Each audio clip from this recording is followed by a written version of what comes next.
Good morning and welcome to Fox 29's News Now on this Tuesday morning. We're going to get started with some local news for you today in Bucks County.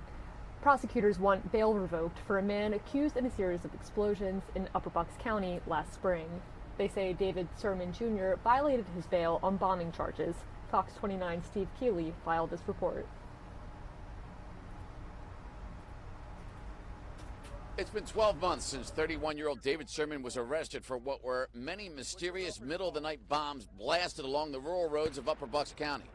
Now, prosecutors revealed that Sermon was using made-up names and fake Social Security numbers to buy gun parts, chemicals, and computer components that he's been forbidden to buy while out home on bail. So prosecutors want his bail revoked, fearing he's up to no good again. In their legal filing, the prosecutor wrote Sermon would just have one letter added or misspelled in his real name, either first or last, in a PayPal account to make many purchases authorities find troubling. Among them, 16-mile range walkie-talkies, likely to use, prosecutors believe, to talk to his co-defendant and girlfriend, who he's been ordered not to have any contact with while out on bail. When arrested, and his home and chemical company were both searched, authorities, including FBI and ATF agents, along with Pennsylvania State Police detectives, found 4 ready homemade bombs, up to 1.5 feet long. Authorities say his girlfriend, Tina Smith, would drive them in the middle of the night in their SUV, while Sermon lit the fuses and tossed away the bombs, blowing them up on local roads.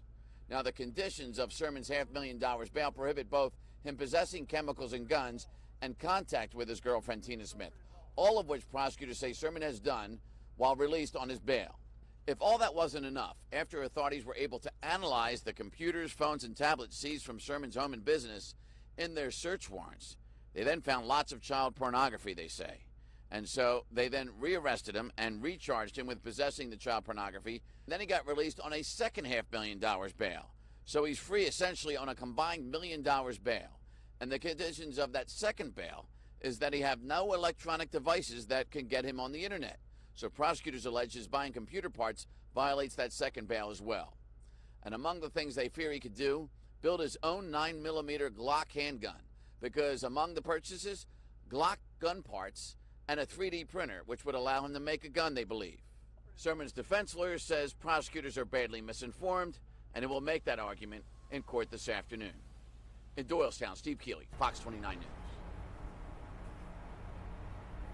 And attorney Shaka Johnson stopped by Good Day Philadelphia this morning to talk more about the case. Prosecutors want to bail revoked for a man accused in a series of explosions, bombs going off in Upper Bucks County. This was last spring. And the explosions terrified residents. I remember we were doing stories because they couldn't figure out where they were coming from. They would go off in the middle of the night. We didn't know what was going on. This is what they sounded like. Here's an example. So this is when police were detonating them to make sure no one would get hurt. But months of investigation led officials to arrest David Sermon Jr., who then posted bail. And according to prosecutors, Sermon violated his bail by purchasing chemical compounds and gun components, among other items, online. Sermon is not allowed to use the internet after the original investigation into his ties to the bombing uncovered child pornography. So there's several violations here, because that discovery also led to child porn charges. Defense attorney Shaka Johnson joins us now. Did they ever figure out what he's up to? Is he just being a nuisance and a menace? Well, no one suspected that he was trying to, hurt anybody in particular. Right. It seemed that he was just driving around and throwing the bombs out the car. Those are the allegations. He and his co-defendant, Tina Smith. But quite frankly, this bail hearing, this revocation hearing, is going to rehash all of that and then talk about the new compounds that were allegedly purchased on eBay and other internet sites. I know we were just discussing this, but to me, the fact that he was making bombs, I'm surprised he even was able to post bail at all. Well, isn't he still somewhat of a concern? Absolutely, but everybody has their right to a day in court. He hasn't been convicted, and he's just at this moment, like you said, a suspect, right? And so he gets a bail. Now, it was a hefty bail. $500,000 is nothing to shake a stick at. He posted that. When he was arrested on the child pornography charges, it was another $500,000. He posted that the same day. So we're talking about a person of means here.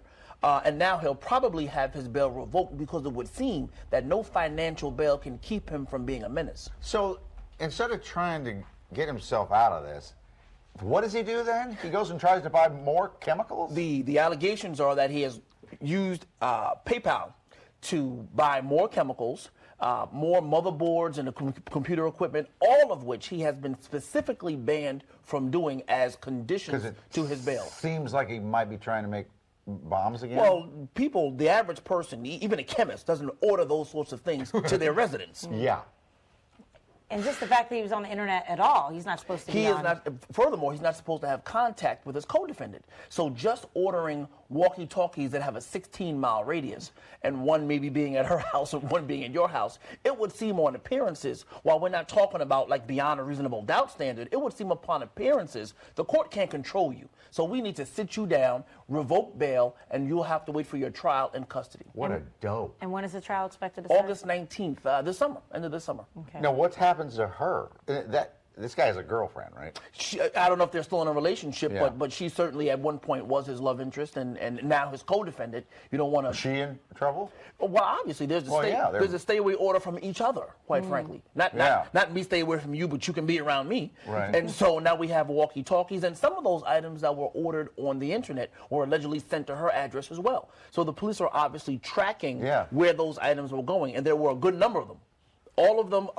Almost all of them went to his 3 houses, and some went to hers. So it looks really bad for the pair. We never know what's in his head. Right. I mean, what's the plan? But what's the point? You have the law enforcement must err on the side of caution, obviously.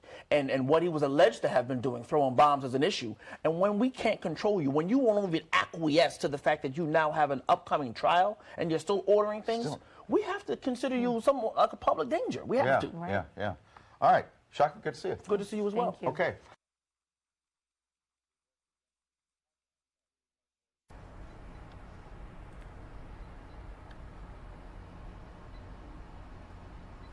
And more on Good Day Philadelphia this morning. Dreams are about to come true for lots of children in our area. They're headed to Disney World, and it's all thanks to a very special program. Fox 29's Lauren Johnson was at Mercer County Airport for the special send-off this morning. Man, was it a big party here at the Mercer County Airport this morning. The build-up was for a big flight headed south to Orlando, Florida. Where are you going today?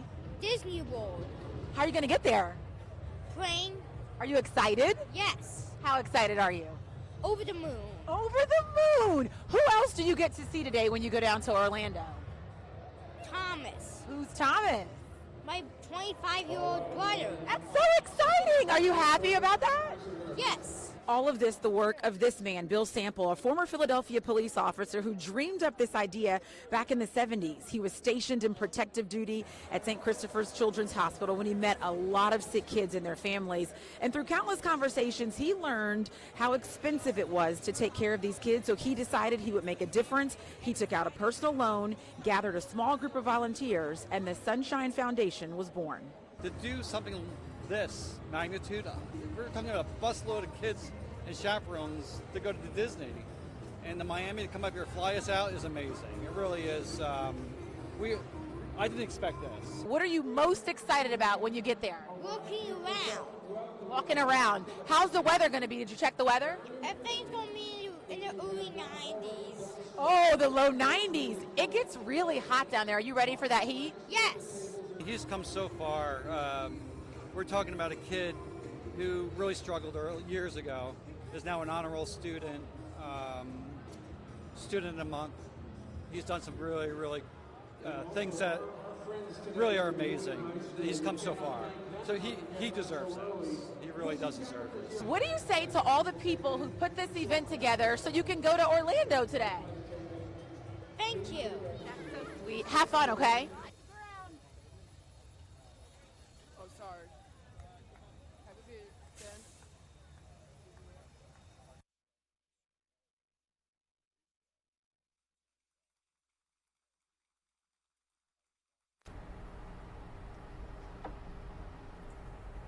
And in political news, with still a year and a half to go, the race for 2020 is taking shape. And early polling has former Vice President Joe Biden as a Democratic front-runner. He still faces some challenges, though, in 2 critical states. Fox News correspondent Doug Luzader has more from Washington.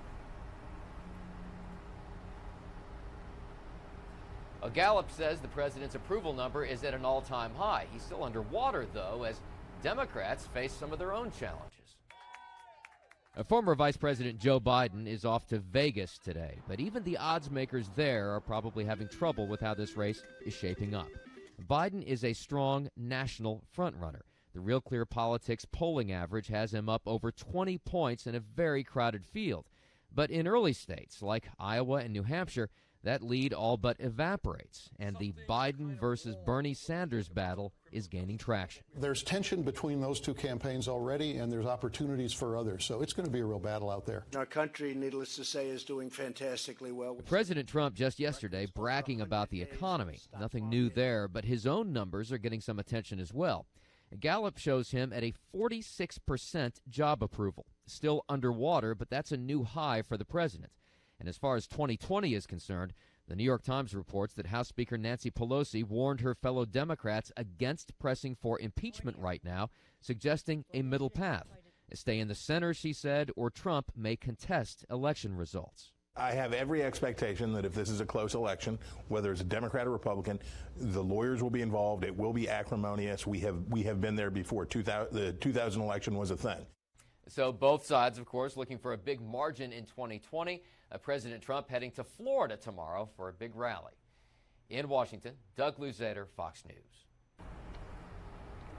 And in business news this morning, Google may give users more control over who tracks them online, and a new craft tea will hit store shelves just in time for summer. Fox Business Network's Deirdre Bolton has more in today's Morning Business Outlook.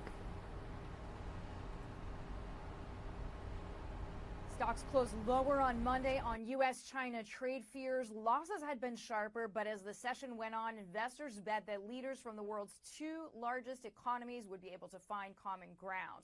Alphabet's Google wants you to use its Chrome browser more. Analysts say it may give users more control by rolling out a dashboard-like function that would shield users from some tracking cookies. Analysts say Google needs to do something. Its latest earnings report showed that the company is losing market share to Facebook and Amazon. Beer may take a backseat this summer. A new craft alcoholic tea is expected to hit shelves. Wandering Whistler is releasing jasmine and Earl Grey flavors. They'll debut in the Northeast as future distribution plans are laid out for the rest of the country. Each 12-ounce can contains only 120 calories and contains less than 5 grams of sugar. That's business. For more, log on to foxbusiness.com. In New York, I'm Deirdre Bolton.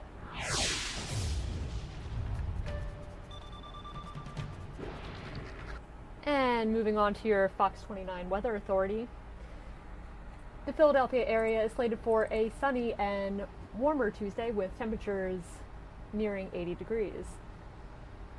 A shower is possible early in our area, but the forecast should stay relatively dry from the end of today through Thursday. Precipitation is expected to return to the forecast on Friday with some thunderstorms. Temperatures will remain in the high 60s and low 70s for the remainder of the week. And here's a look at current temperatures in our area. We have a mild 58 degrees in Mount Pocono, 58 degrees in Allentown, 64 in Lancaster, 64 in Dover, 66 in Wildwood, New Jersey, 65 in Atlantic City, and a flat 60 degrees here in Philadelphia.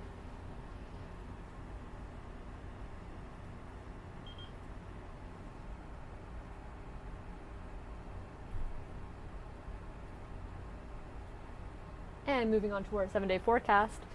Again, temperatures nearing 80 degrees today, sunny, warmer temps. By Wednesday and Thursday, though, clouds will become more prevalent in our area, and by Friday, those thunderstorms return to put a damper on your weekend. Hopefully, all will clear out by Saturday and Sunday, though. An AM shower will give way to some cooler temps over the weekend, and showers will give way to sun to kick off next week when the Phillies return home. And don't forget to download the latest version of the Fox 29 Weather Authority app to have the latest forecast right at your fingertips.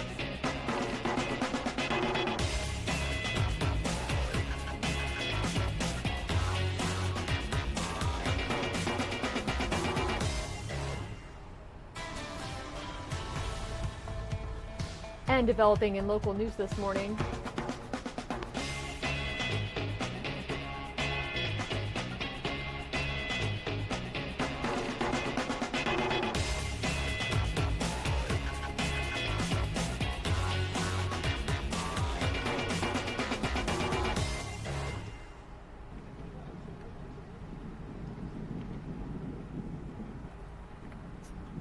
And apologies for the technical difficulties there. Developing overnight, a carjacking in southwest Philadelphia ended with a car crash in Kensington with 4 people behind bars.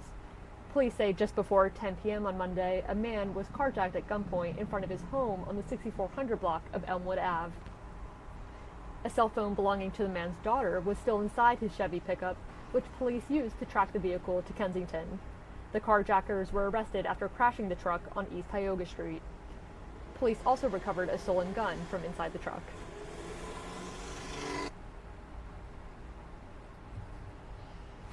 And students of St.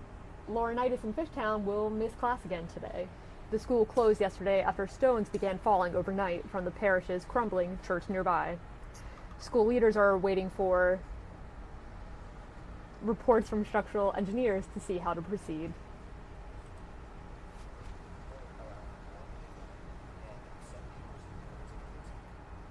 And in Montgomery County today, the man accused of murdering a former model claims he was high on cat tranquilizer when he strangled the victim last fall.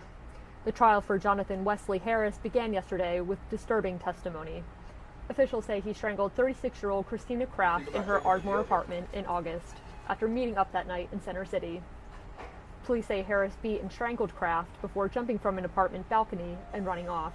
His lawyer spoke briefly on camera yesterday. He is, in fact, the killer, but he had no intention of killing her. He didn't go there to kill her.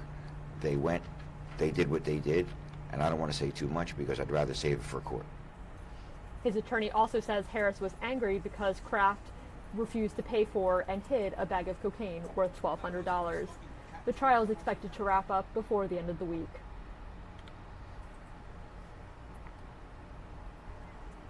And in Ocean County, the investigation continues into the death of a 21-month-old girl. Lakewood Township Police say the toddler died inside a car in a driveway.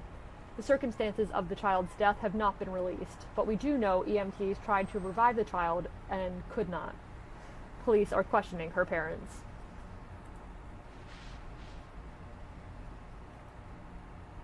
Also in local news this morning, the school district voted unanimously to terminate a $1 a year lease on the Clifton Heights fields used by local rec leagues for nearly 50 years. The district is saying it needs the land to build a new middle school. Clifton Heights residents are pleading to save their fields that have been used by generations who have lived in the area.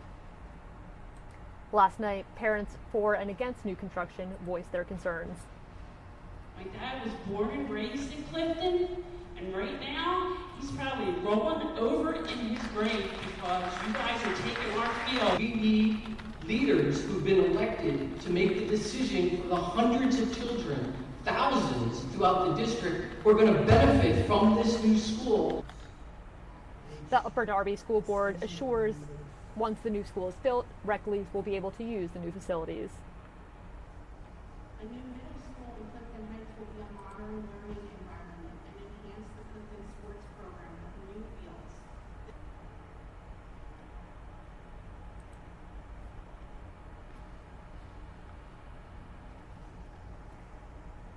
And as we head into the summer months, all parents want to know how can they keep their children safe from the sun's rays. Fox 29's medical expert Dr. Mike joined Good Day this morning to discuss. Well, then yesterday afternoon we saw this new study on sunscreens, and it triggered a government safety investigation. It found that several common ingredients used in sunscreen can enter your bloodstream somehow. Yeah, and this is after just one day of use. So now I'm all confused. So we're bringing in Dr. Mike to clear this up.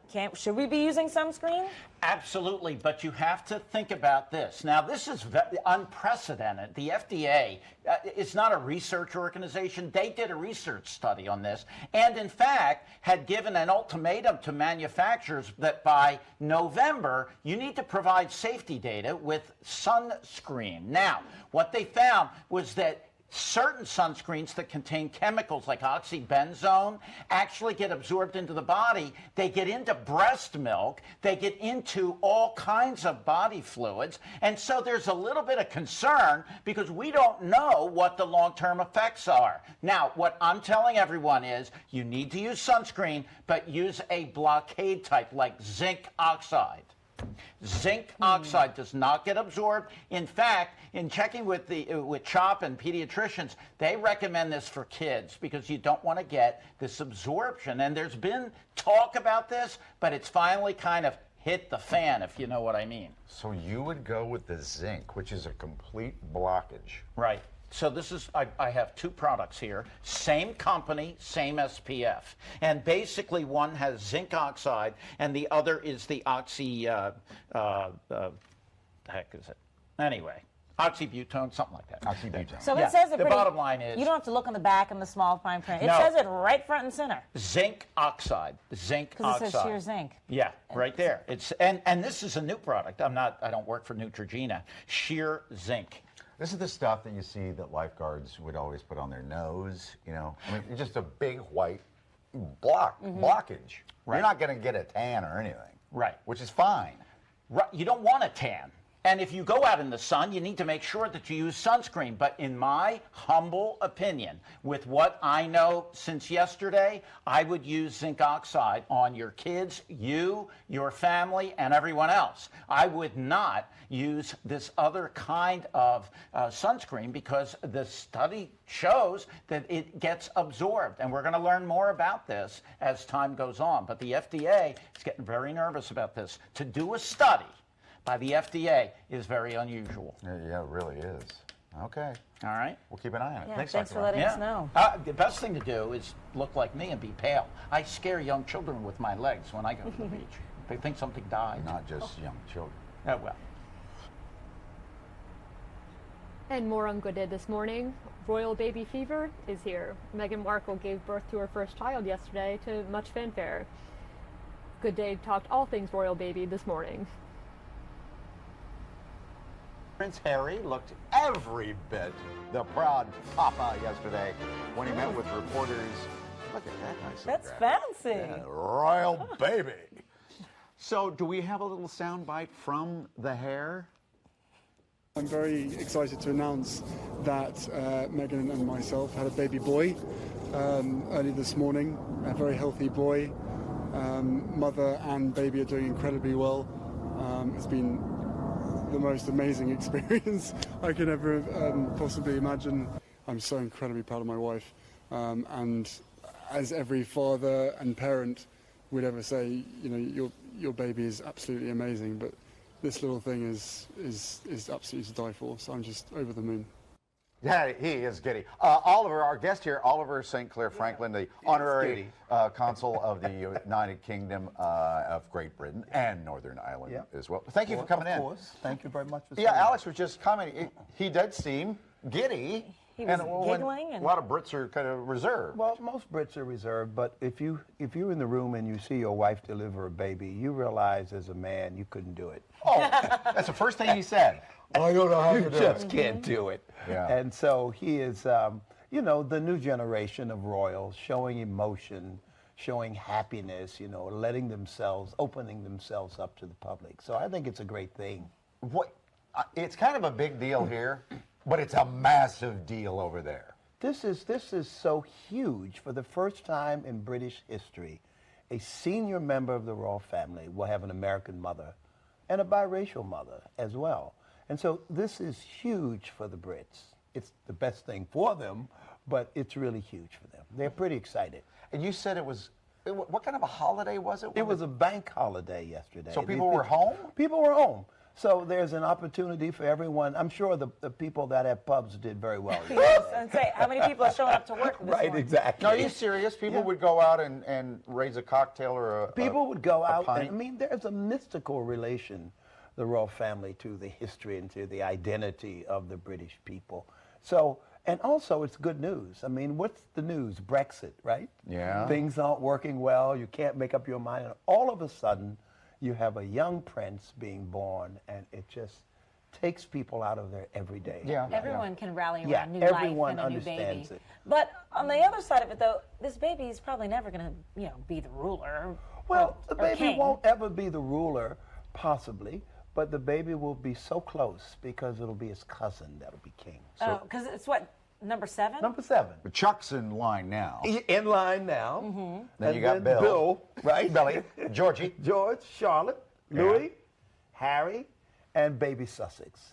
So it does, I mean, who really wants to be king? You know? I do. What you, you've got a crown. Okay. You're done. You're done. As the baby, we get to see the baby, I think, in the next 48 And learn hours. the baby. Well, wait, And we'll you have might a name. You might have an idea of what the I name's have- going to be. It won't be Lionel. But I have no idea. Okay. Hopefully Philip will be in there somewhere, or Spencer will Well, be. Arthur keeps coming out. Arthur Is that keeps too- coming. We already have a King Yeah, Arthur. we got a King Arthur, and he was mystical. But we're already out of protocol when it comes to this, because usually especially with Kate, she would come out, and the tradition is right after you have the baby, when you're leaving the hospital, you stand and wave and hold the baby. Yeah. So it's going to be interesting when she does appear, how they're going to do it, and how we'll get to meet baby Well, Sussex. it'll be very informal. What I think Prince Harry and Meghan are trying to do is to really do it differently. Mm-hmm. They want to raise their kids like their mother wanted to raise them, as normal as possible. Oh, Diana. Whatever that means, but as normal. Great to meet you. Thank you very much. We will have you back in the next few days. Thank you once very we see much. the baby. Thank you. And learn the name and everything, so we can know the Okay, significance that'll of the name. be great. We want to see the baby, as they said on Seinfeld. Hey, the looks were impressive, I gotta say. Wacky, some. Campy was the theme. We're going to show you most of the outfits from last night's Met Gala.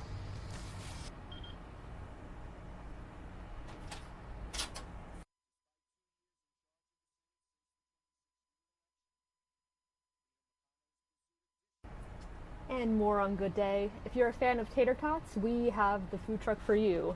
The Top Master stopped by Good Day Philadelphia yesterday with more. Local business is taking them up a notch by offering a wide range of gourmet tots. Let's get right out to Mike to see what they have. Hello, ladies. I'm gonna get out of the way so you can see this cute cart, this little food cart. He sells tater tots, but they're gourmet tots. Straight to you. Hey, Shreve, what's going on? Morning, tots today. This is Shreve Taylor. Where were you born and raised? I was born in Seaside Heights, moved to Philadelphia in '92, and been here catering and cooking since. And it's all about tots. It is all about tots. We kids love tots, and I think no matter what age.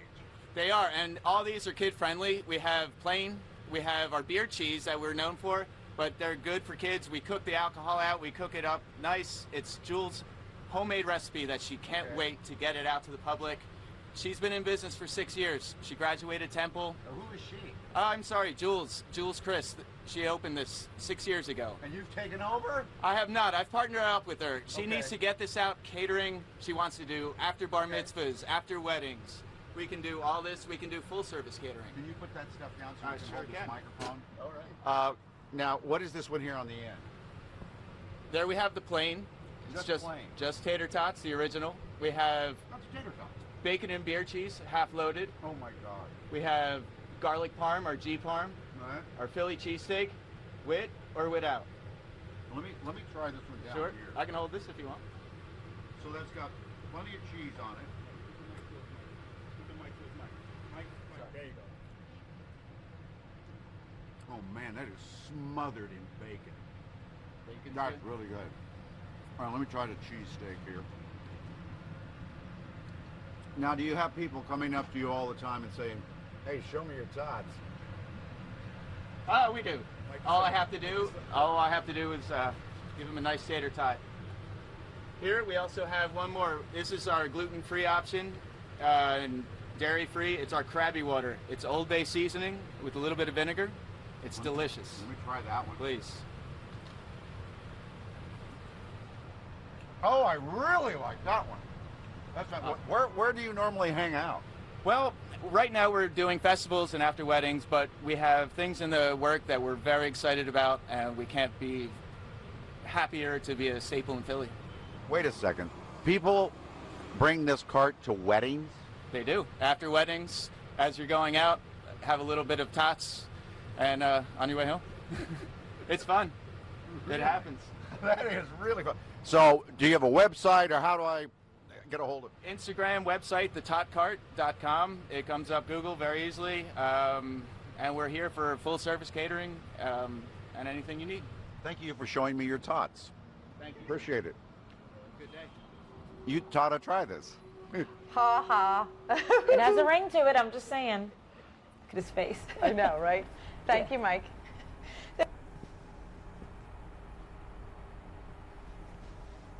And moving on to political news, we're going to take you live to Washington, where Senate Democrats are discussing legislative priorities. And soon we'll switch over to R. Kelly, expected to speak, arriving to court this morning for another hearing in his sex abuse case.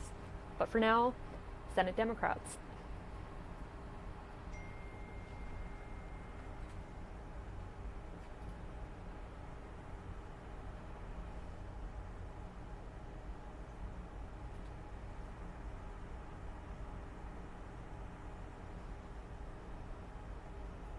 The Senate has been little more than a legislative graveyard, and election security is Exhibit A. The House passed important reforms to improve and safeguard our elections. No action here in the Senate. We have a bipartisan election security bill waiting in committee. No movement from the leader.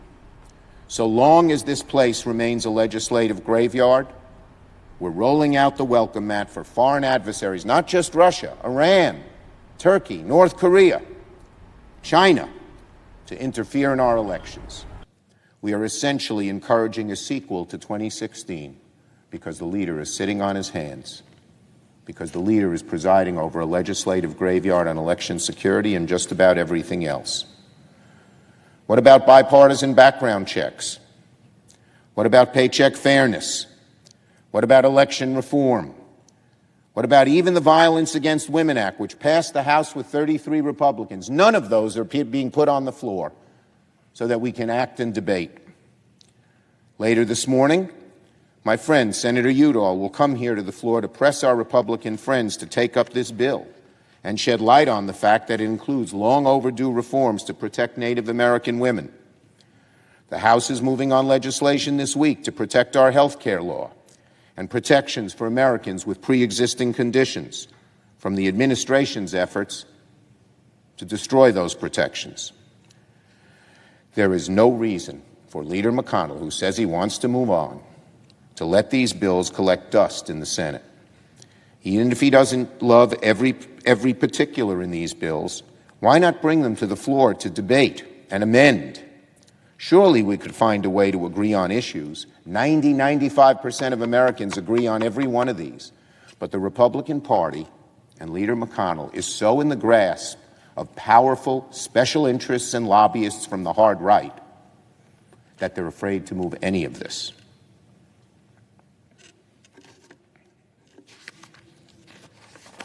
Now on disaster. Finally, Madam President, last week the city of Davenport in Iowa became the site of the latest natural disaster to wreak havoc on our homeland. It's been 8 weeks since the Midwest began battling major flooding, 6 months since the last major wildfire in California, 12 months since a volcano erupted in Hawaii, and over a year and a half since Hurricanes Irma and Maria devastated the island of Puerto Rico. But because the President has stubbornly and inexplicably opposed aid to Puerto Rico, a comprehensive disaster package has failed to get the necessary support of my colleagues on the other side of the aisle, of a majority in the House, and has languished in the Congress. And unfortunately, the President continues to belittle Puerto Rico and tell flat-out mistruths about the level of support they're receiving. Just yesterday, the President said the people of Puerto Rico, quote, should be very happy with what he's done to them so far. Well, don't ask me. Ask the governor of Puerto Rico, hardly a left-wing partisan Democrat. Ask the mayor of San Juan. Ask the people of Puerto Rico if they're happy. Don't put words in their mouths. Ask them if they're happy with the support they've received from this administration.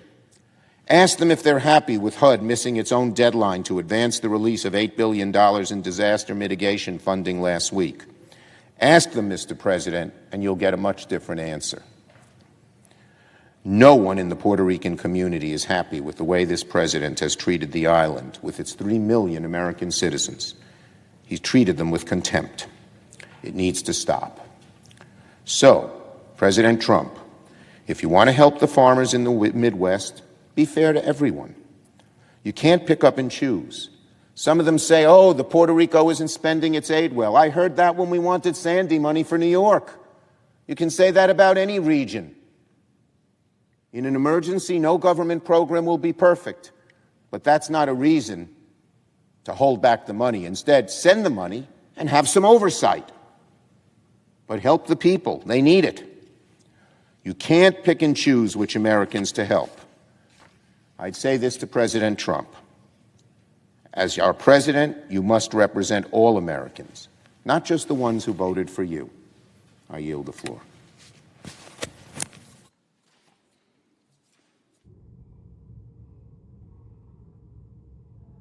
Order. The leadership time is reserved. Morning business is closed. Under the previous order, the Senate will proceed to executive session to resume consideration of the following nomination, which the clerk will report.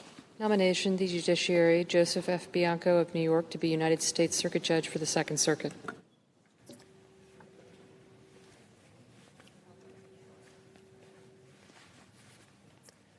Madam President. Senator from Utah. Madam President, many Americans might be surprised, shocked, and troubled to learn that some of their tax dollars are going directly to Chinese companies, and that some of those dollars even go to corporations owned by the Chinese government, like Chinese banks, Chinese development agencies, and Chinese microprocessor factories. In recent years, in fact, China received $50 million in loans and guarantees, all backed by American citizens.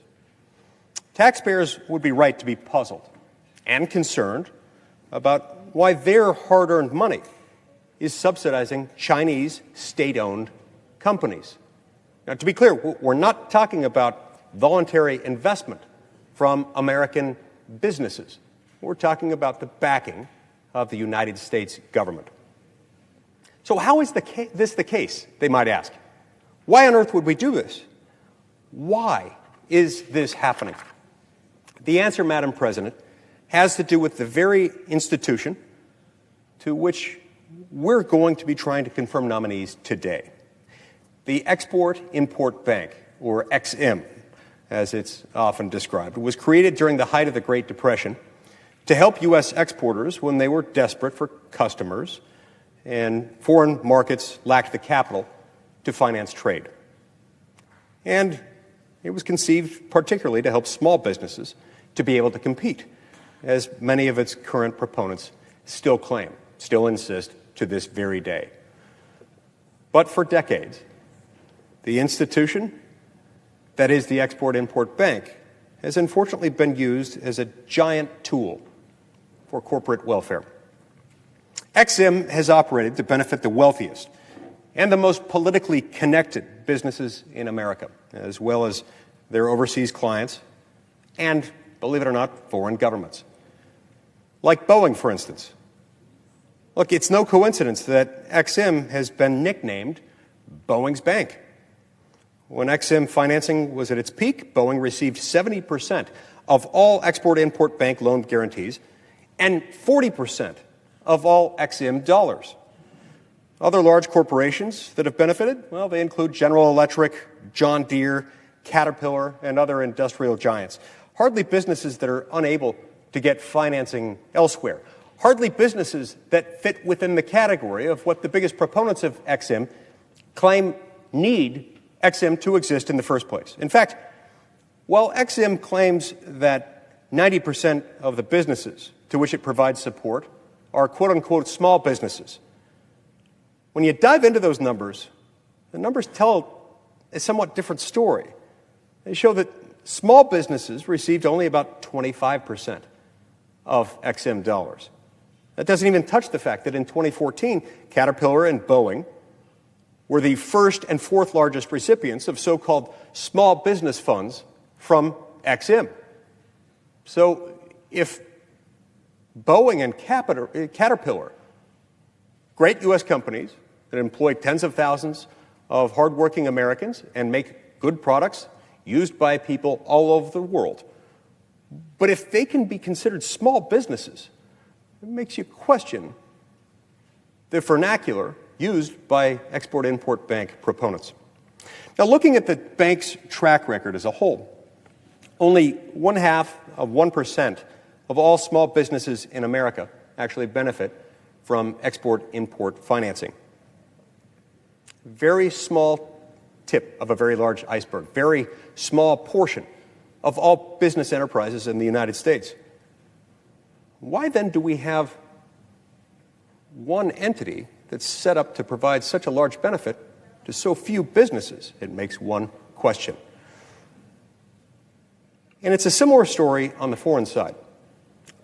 Abroad, Ex-Im has largely benefited big companies that already collect massive subsidies as state-controlled entities and entities that can easily get private financing elsewhere.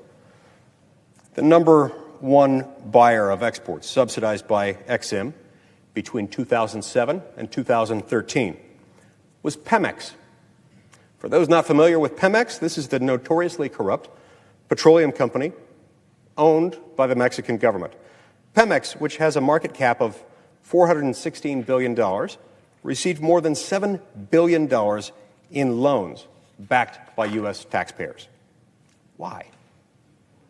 During the same period, Ex-Im backed $3.4 billion in financing to Emirates Airlines, a company wholly owned by the government of Dubai, for Emirates' purchase of Boeing planes.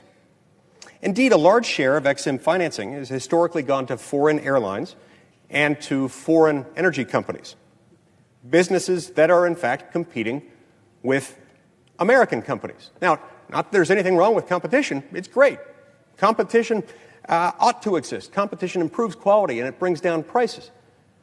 But why is it that we, as a U.S. government, are, in many instances, financing the competitors of U.S. businesses, competitors that in many instances are owned by foreign governments? Moreover, we've been sending money to countries that in many cases have what we would describe as dubious records on human rights and high levels of corruption. In the last 5 years, Saudi Arabia and Mexico were the top foreign recipients of Export-Import Bank aid. And in the past, when Ex-Im had the authority to grant larger subsidies, the top foreign recipient was typically China. In 2014, China received $2.2 billion in U.S. taxpayer-backed loans and guarantees, with most of it going to businesses owned by the Chinese government. If it weren't so sad, this would be funny. If it weren't so strange, it would be interesting. To top it all off, Ex-Im has had poor accounting and has had rather significant problems with transparency. In 2013, Ex-Im was either unable or unwilling to provide any justification whatsoever for half of the financing deals in its portfolio. Here again, this is stunning. I find it troubling that we're seriously considering these nominees without first addressing why we have Export-Import Bank in the first place and why there haven't been more reforms required before we confirm additional nominees to its governing body. There have already been more than 30 corruption and fraud investigations into Ex-Im's activity.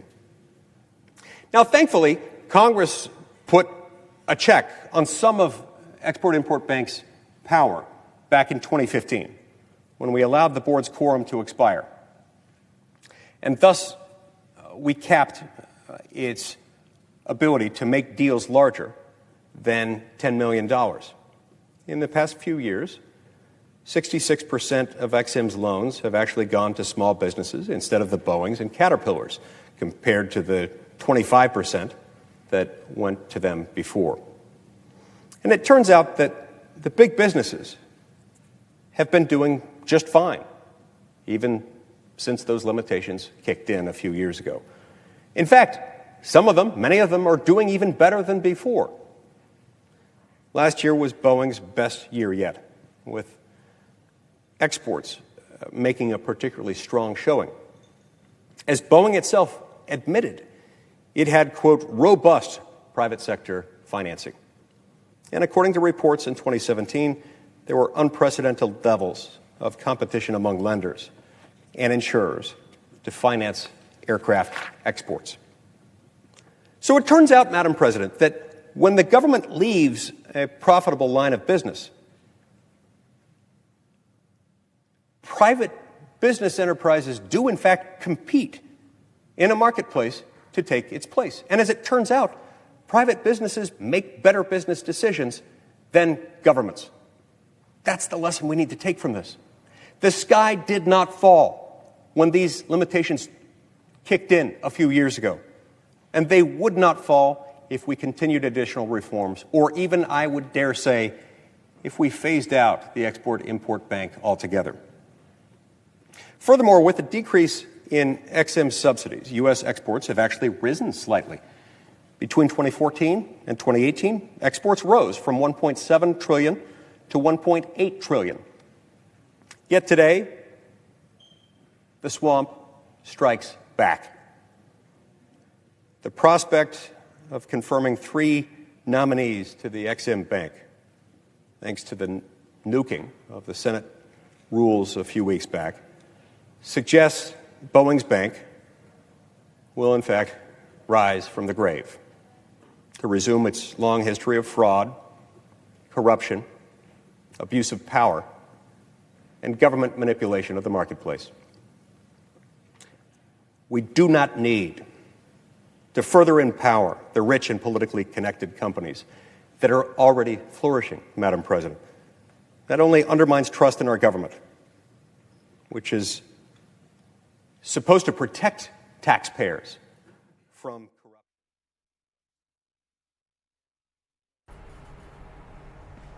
And we are going to switch over now to R. Kelly in court regarding his sex abuse case. Stay tuned. What do we have as far as discoveries today? Hundreds of pages today of discovery. We still have more to go, so we're working on that. The state is seeking leave today to have the court sign an order for us to obtain Chicago Public Schools records for our victim HW. I've shown this to counsel. She also signed a release to get those records, but we think we might need a subpoena as well. All right. Judge, I took a look at that, given the fact that she signed a release. I don't think I've got any standing to it. I don't think so. Yeah, okay. I'm going to enter that order.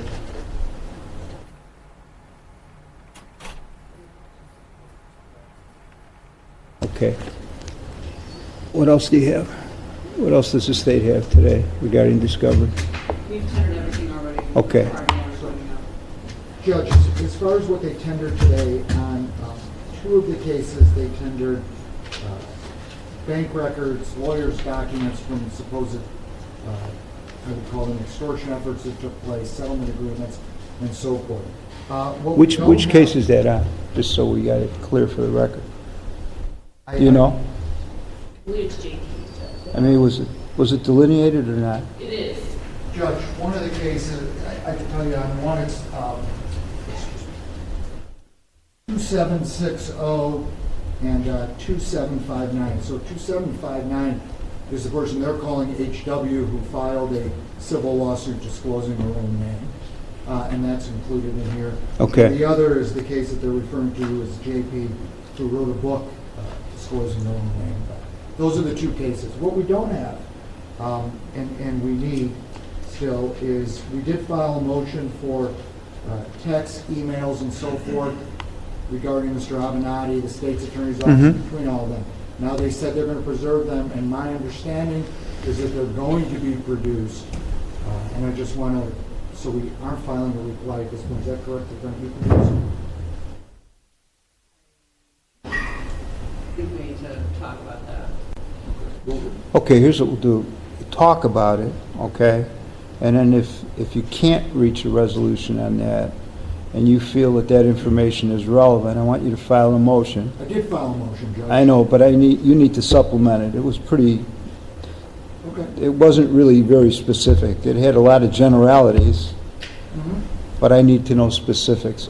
Well- In other words, what do you think that you hope to gain from that for the defense of Mr. Kelly? Well, Judge, Mr. Avenatti's a witness in the case, so we're entitled to any statements that he made in communicating with All the right, prosecutor. here's what we're going to do. If you can't work it out with the state, I want you to supplement your motion, Okay. indicate that in there, and I can give you the opportunity to respond, and that's the way we'll do it, okay? And then there's the issue of the videotape, which the state has told me that they're in the process of still copying. Hopefully it'll be done because we're talking about a late June date. When they've got it done, we propose coming in just one day. They're going to want to enter a protective order. Sure. We could just add the case to Yeah. the call and do that. Just so I'm clear, as far as the 4 cases are concerned, the video only relates to one of the 4 cases, is that correct? That's correct. Okay, all right. Judge, if I came really quick, one of the Sure. reasons I hesitated when counsel asked about the taxes, because as I recall, his motion is a motion to preserve. Right. And so, but if he's supplementing, Well, that's, that will work. sure. We asked, in the wherefore, we asked that they be produced. I know, but that's why I think you need to supplement your motion. Okay. All right? Well, we got plenty Okay. of lawyers now. Okay. Apparently you do. Okay. All right. What else do we have regarding discovery? I think that's it. That's all for now. Okay. All right. What else do we have then today? I have a date to come back on June 26th. All right. Is that the date? Yes. Okay. Seems to work for everybody. All right. So I'll indicate by agreement June 26th on all 4 of the cases. Okay? 9:30 again? Yeah. Yeah. Okay? Thank you. All right. Thank you. Thank you, everyone. All right. We'll stand in recess then.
And we're going to bring you back to outside the courtroom where R. Kelly is due for a hearing on his sex abuse case.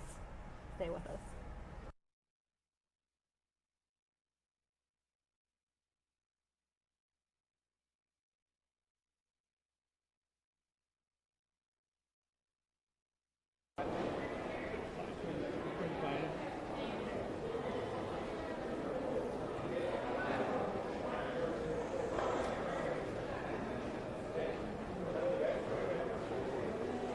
That was quick, Charlie. I know. I went up there and all in.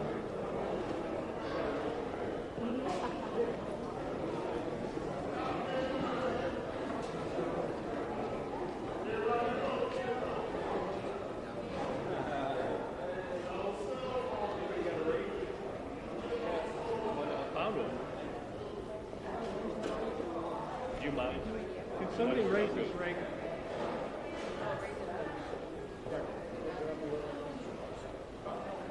Please outside.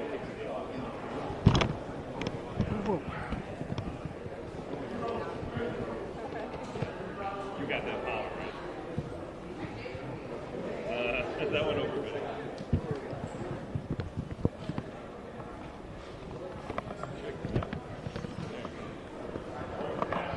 Out here. That ought to work. What do you want to be when you grow up? I went to school for this.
And we're going to move you over to outside the White House, where we are awaiting a press conference on First Lady Melania Trump's Be Best initiative.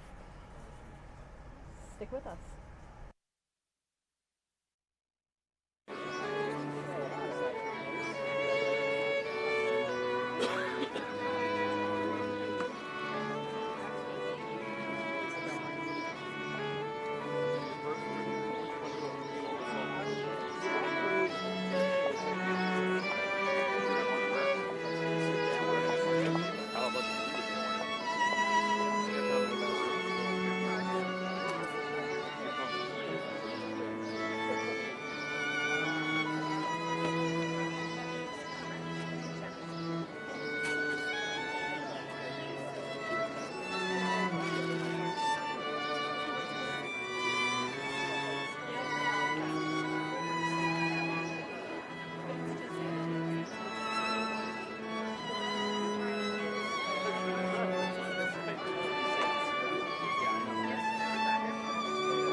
1 year ago, I asked you all to join me in my commitment to promoting values such as encouragement, kindness, compassion, healthy living, and respect in our children. It remains my belief that it is with those values and lessons as a solid foundation, the next generation will be better equipped to deal with many of the challenges they will face as they are growing up. Since announcing Be Best, I have received many letters from children who have concerns about online safety and drug abuse. I have also spent time with children who have benefited from character education programs and lessons in healthy living.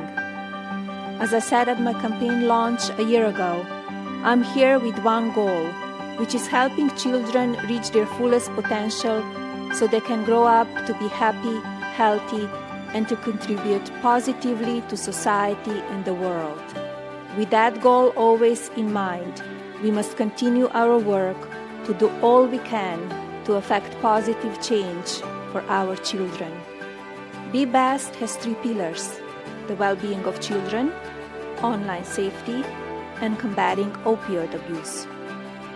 We have spent the past year listening and learning from children, parents, medical professionals, teachers, leaders in technology and social media, and many others who have the stake in these vital issues. I continue to be proud of this administration's commitment to battling the opioid epidemic, and I'm ready for all of the work that is still to be done. Let us continue to work together to nurture and protect the most valuable part of our country and global community. I hope you will join me today as I renew and expand my efforts and ask for your support. If this last year is any indication, I know together we will continue to make a real difference.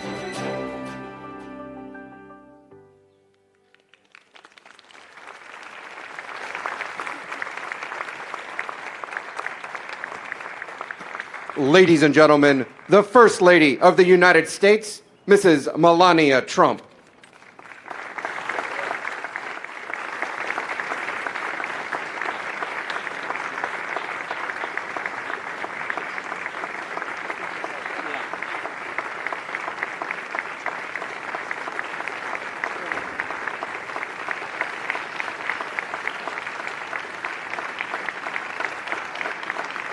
Thank you.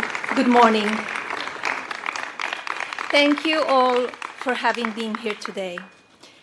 Before I begin, I'd like to acknowledge some of the people and partner agencies who have been here supportive of my efforts over this past year, including my husband, President Trump. Thank you. Please sit down. Vice President Mike Pence and Mrs. Pence, Cabinet Secretaries Alex Azar, Betsy DeVos, Elaine Chao, Alex Acosta, Robert Wilkie, Stephen Mnuchin, and Acting Secretary Kevin McClellan. Leadership from the Office of the National Drug Control Policy, the U.S. Drug Enforcement Agency, the National Safety Council, the United States Agency for International Development, the Federal Emergency Management Agency, and the Office of Management and Budget. I'm grateful for your support. Thank you all for taking the time out of your busy schedules to be here today.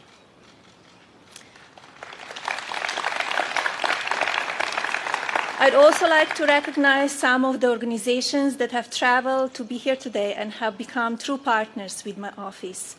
They include the Community Anti-Drug Coalition of America, Students Against Destructive Decisions, Twitter, Nationwide Children's Hospital, Facebook, Nicholas Children Healthcare Foundation, Amazon, Lily's Place, Snap, Google, and Cincinnati Children's Hospital Medical Center, to name a few. There are so many organizations that have worked alongside my office at the past year. On behalf of our grateful nation, I cannot thank you enough for all you are doing on behalf of children. Your work is saving lives and helping children, and I believe there is no greater gift you can give to this country. Thank you. I always said as a mother and First Lady, It concerns me that today's fast-paced and ever-connected world can make children less prepared to express or manage their emotions, causing them to turn to forms of destructive actions such as bullying, unhealthy habits, risky online behavior, drug abuse, and addiction, or even suicide. 1 year ago today, I announced Be Best, an awareness campaign dedicated to the children of this country and all over the world. Be Best has 3 pillars: the well-being of children, online safety, and opioid abuse. And it continues to have one goal, which is to educate children and parents about the issues they face and promote programs and services available to help them with today's challenges. My office has spent the past year listening to and learning from children, parents, medical professionals, teachers, leaders in technology and social media, and many others who have a stake in vital issues that can affect the next generation. In fact, this past year has shown me that children are vulnerable to more than just social media, and I so expanded one of my pillars to online safety. I look forward to using Be Best to promote any digital programs that make online safety and digital citizenship a priority in today's technology-driven world. I have also expanded my focus of the dangers of opioid abuse to include kids of all ages, and will continue to work with partner agencies to highlight and promote the programs and resources available for all who struggle with addiction. Since announcing Be Best, I have visited schools and hospitals and visited 15 states to promote and highlight some of the successful work being done by so many on behalf of children. I have participated in children's events, including speaking engagements focused on one or more of the pillars of Be Best. I have the opportunity to meet with more than 30 foreign diplomats, head of state, of spouses, to exchange ideas on the challenges children are facing all over the world, and have hosted or participated in 18 writing tables and policy briefings. I'm also proud to reconvene the Interagency Working Group on Youth Programs in order to build upon the good work being done by our agencies and the government. I traveled internationally to 9 countries, including my solo trip to Africa, where I partnered with USAID to visit beautiful countries of Ghana, Malawi, Kenya, and Egypt, to speak with children about Be Best and also educate myself about the different cultures and challenges with each community. While in Africa, I felt it was important that people throughout the continent and world understand that the United States cares.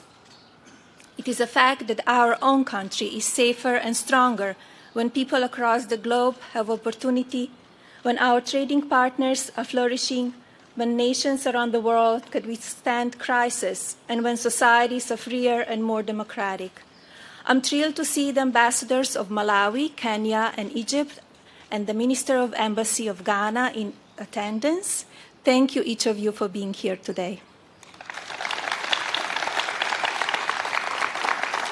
The trip was very special to me, and it is something I will never forget. I was heartened to hear that after our visit to Malawi, a member of our advanced team was so moved by the visit and the children in the Chipala Primary School that she started a GoFundMe page on her own time and raised enough money to build a new school classroom for the school. I've seen the pictures of the construction and wanted to make sure that moment that we recognize Carolina Hurley for not only working as a volunteer on the trip, but for understanding and implementing one of the pillars of Be Best to make a true difference in the lives of children. Thank you, Carolina. Please stand up. Thank you. Thank you. I'm also excited to announce that for the first time in history, the United States Agency for International Development has appointed a Be Best ambassador. Ms. Julie Cram was appointed in March and will act as our point of contact for moving Be Best forward with that agency. Thank you for being here today, Julie. Thank you. Thank you. On this one-year anniversary of my initiative, I call on all of our partner agencies to appoint a Be Best ambassador who will serve as a liaison between my office and their respective agency to better highlight and promote the programs and services offered to parents and children on behalf of the U.S. government. I'd now like to take a moment and introduce 3 individuals I have worked with over the past year and who have done tremendous work in not only helping children, but also educating me on how to be better to use my platform to help the next generation. Dr. Francis Collins is director of the National Institute of Health and oversees the work of the largest supporter of biomedical research in the world, spanning the spectrum from basic to clinical research. He is an elected member of the National Academy of Medicine and the National Academy of Sciences, was awarded the Presidential Medal of Freedom in November 2007, and received the National Medal of Science in 2009. We have worked with NIH on several occasions, and I continue to be impressed to their commitment to treating the whole child, both physically and emotionally. Toni Tones-Whitley is the president of the U.S. public sector of Microsoft. She is passionate about leveraging technology to create positive societal and global impact, and is one of the leading women in her field. I had an opportunity to visit Microsoft in Washington State in March and was impressed by all they are doing, especially in the area on online safety. Eric Bolling. Eric Bolling is an anchor and host of America This Week and a 2-time New York Times best-selling author. He is currently on a 15-city tour speaking about the opioid epidemic. In 2017, Eric lost his only child, Eric Chase, to an accidental opioid overdose while attending the University of Colorado. I have worked with Eric on many occasions and greatly admire how he has turned his grief to help children. It is now my honor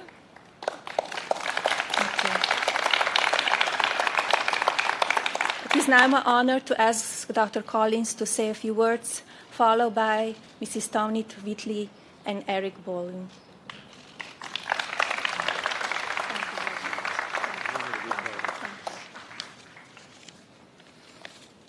Thank you very much, First Lady. It's wonderful to see everyone here on this beautiful morning. So happy first birthday, Be Best. As leader of the largest public supporter of medical research in the world, I'm truly grateful for the opportunity to say something about what we can all do to improve the well-being of our children, and the adults too. First, physical well-being. As a doctor, a researcher, a parent, and a grandparent, I know how important physical well-being is to get a child off to the best possible start. One way to do this is to focus on health. Teaching kids not to just sit around and wait to get sick. There's a lot of scientific evidence, and more coming in every day from research at NIH, to back up the disease-preventing powers of being active, eating well, getting enough sleep, exercising your brain, and yes, maintaining a healthy weight. And to make an important and timely point, vaccines are a highly safe and effective line of defense against measles and other infectious diseases. So if you want your kids to be best, do what the president said last week. Get them to get their shots.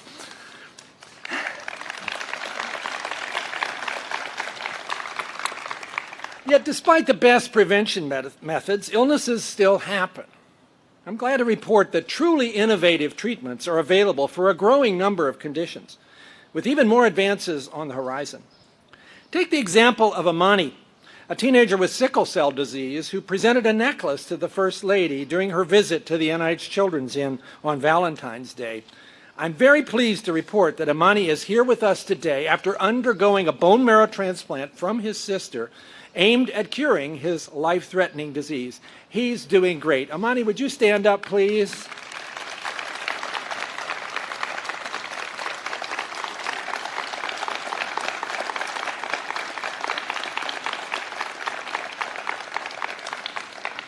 And let me ask all the kids and adults who are here from the Children's Inn to raise your hands so we can see who you are right over here. Thank you all for being here. And thank you, First Lady, for the time you've spent with kids and their parents and the staff at the Children's Inn. You have been such an encouragement to all of us. Yes, physical health is certainly critical for well-being, but we all know that total well-being is more complicated than that. Emotional well-being is also key. Experts tell us there's an epidemic of loneliness around us, an epidemic affecting people of all ages, including kids. Given how much time today's kids spend with their screens, you might think social media would be the answer, but research has shown that's not the case. Social media is an inadequate substitute for real-life interactions.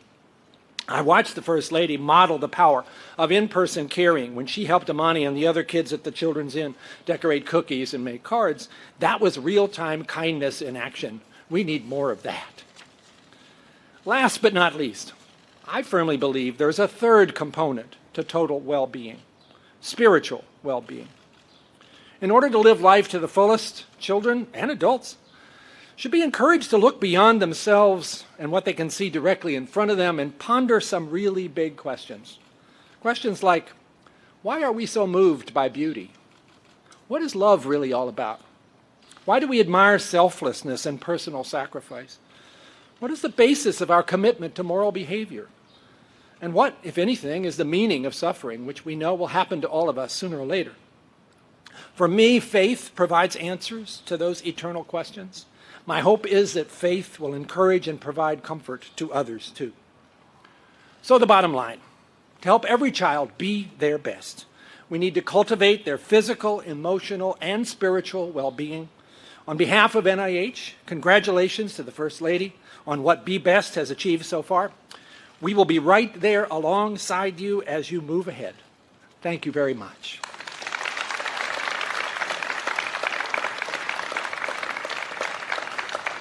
And now please welcome Tony Towns-Whitley to the stage.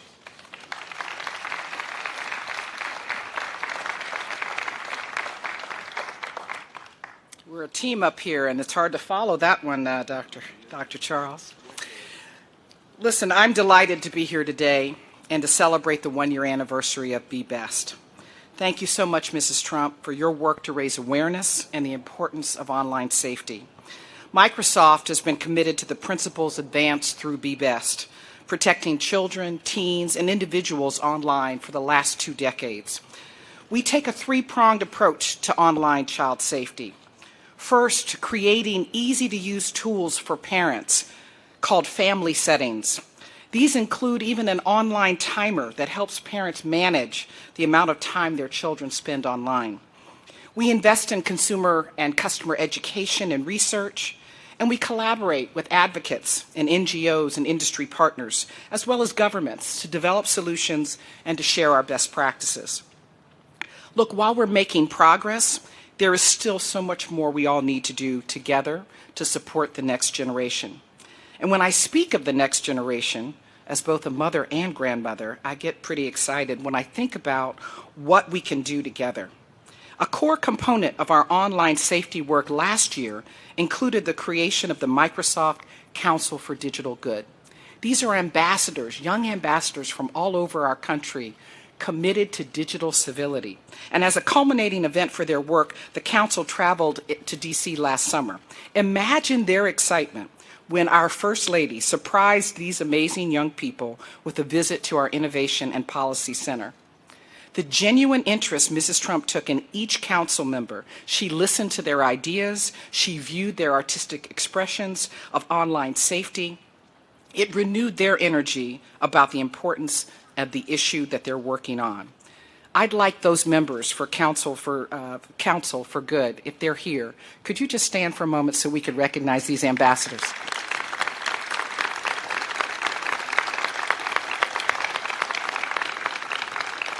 Thank you so much. We were pleased to continue this conversation with the First Lady when she visited our campus, and she had the opportunity to learn more about parental controls, the Xbox Adaptive Controller, and our internet safety resources for families. These demonstrations were followed by a very frank and authentic conversation with our senior executives about online safety.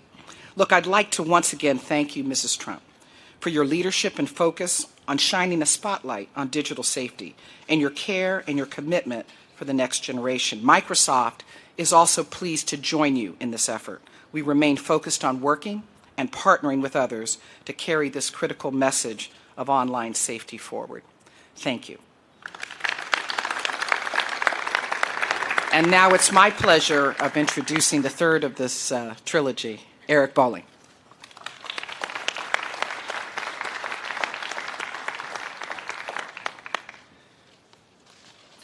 Thank you very much. Thank you, Dr. Tony, and thank you so much, Melania Trump, First Lady, President, Vice President, Cabinet Secretaries, Kellyanne, and what a beautiful group of young people, young, smiling faces. It was Labor Day weekend 2017. It was a beautiful Friday night. My wife and I were driving home. We had a nice dinner. It was about 10:30 at night. My cell rang, and as a parent, your stomach drops. The girl on the line was crying. I don't know why I immediately went there, but I said, Kayla, it was a girl he was dating at University of Colorado, is he still alive? And through her tears, she said no. My wife, Adrian, pulled the car over to the side of the road. When she heard that word, no, she spilled onto the roadway, an active roadway.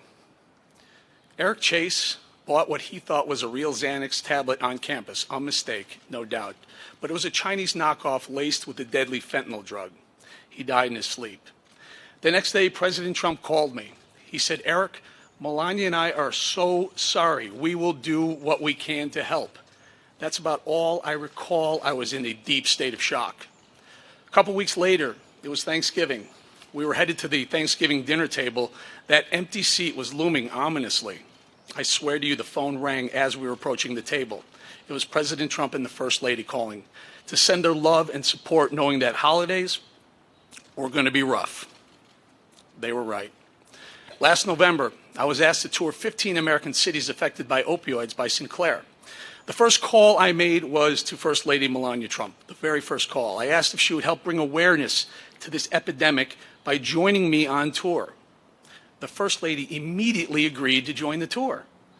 We started at Liberty University. It was packed with 12,000 attendees, students, teachers, family members, community members. The First Lady was amazing. She was gracious, empathetic, and showed true compassion for the disease.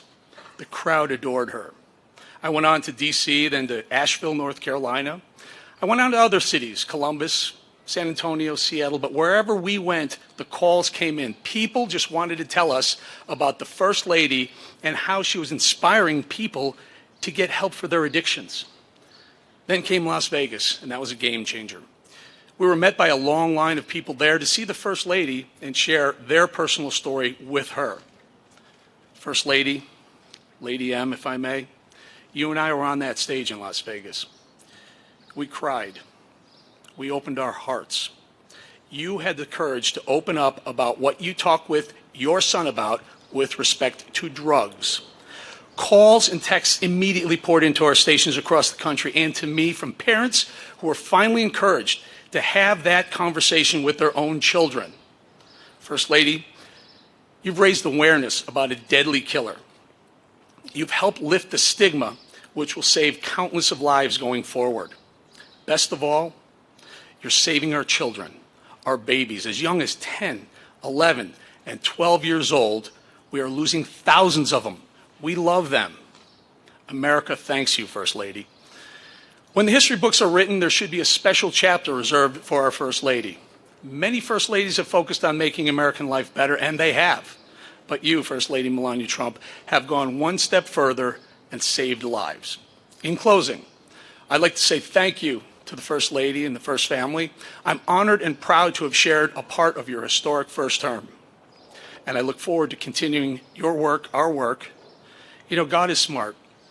She or he will continue to shine a bright light on your path through the next 6 years as First Lady. The most important and accomplished First Lady in American history, full stop.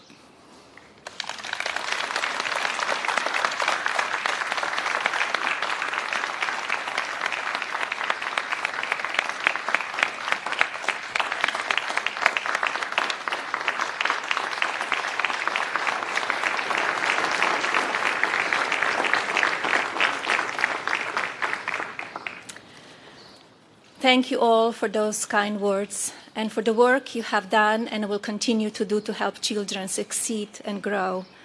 As I said at my campaign launch a year ago, I'm here with one goal, which is to help children reach their full potential so they can grow up happy, healthy, and contribute positively to society and the world.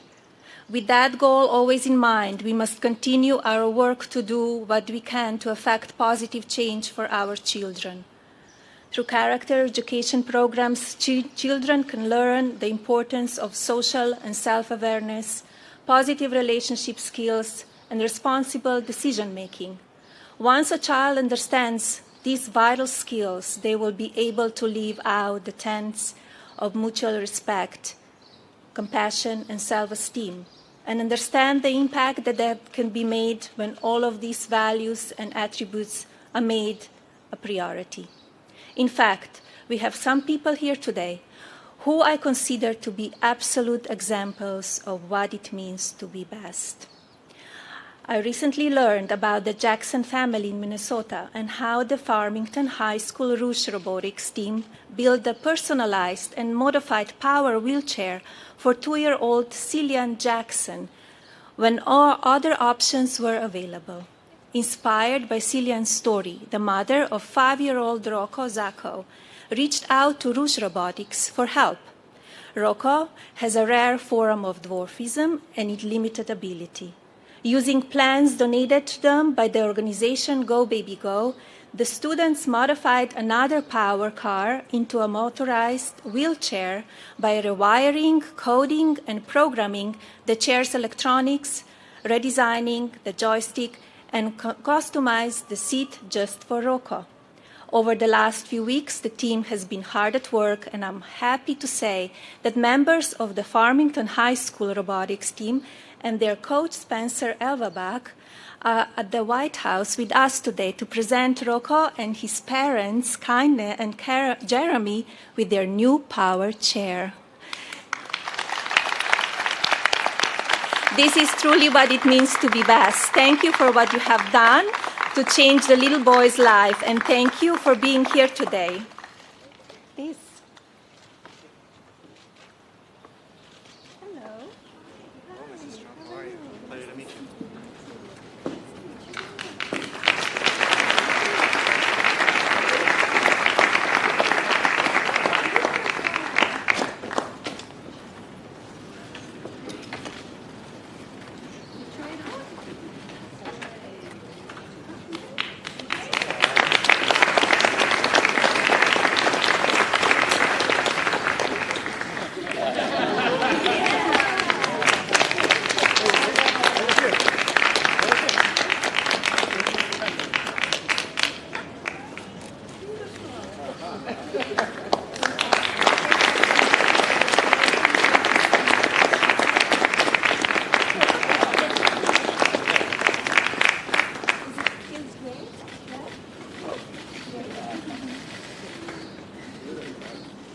Thank you again. Isn't that fantastic? Thank you. Great job. There are the kinds of stories I will continue to highlight with the hope that other students, citizens, and organizations will use their talents and resources to help children. Thank you so much. Beautiful job. Thank you. Thank you. Thank you. Have a good time. Thank you. Thank you. Beautiful. There we go. Good job, team. Wow, fantastic. We're going to bring it back. Beautiful.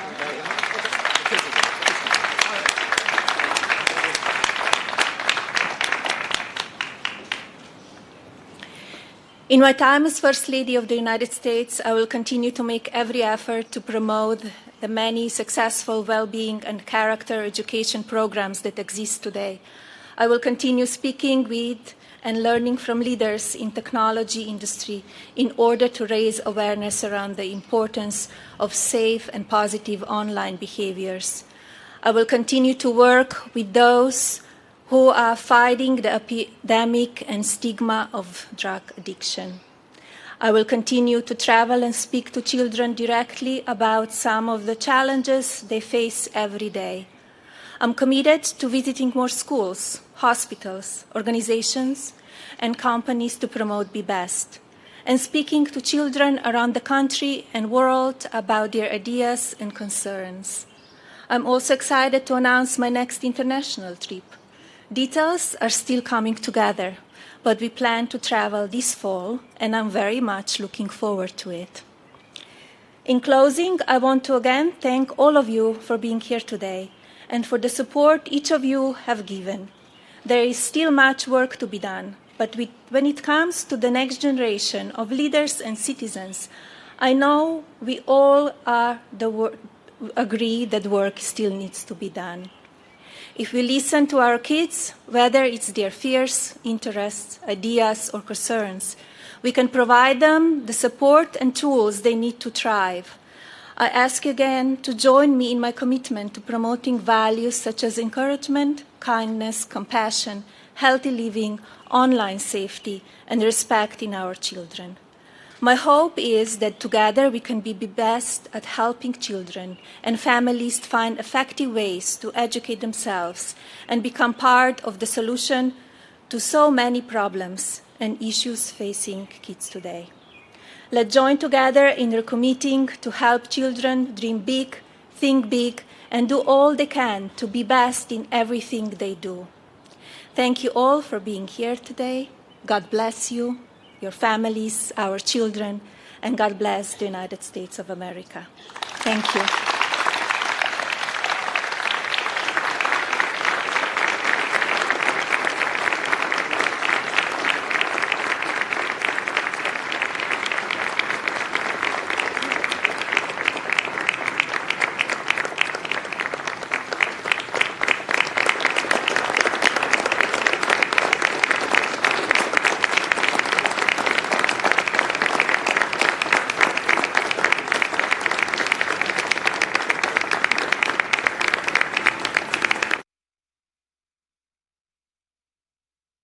And that is going to do it for us today at Fox 29's News Now. Catch us again tomorrow for more, and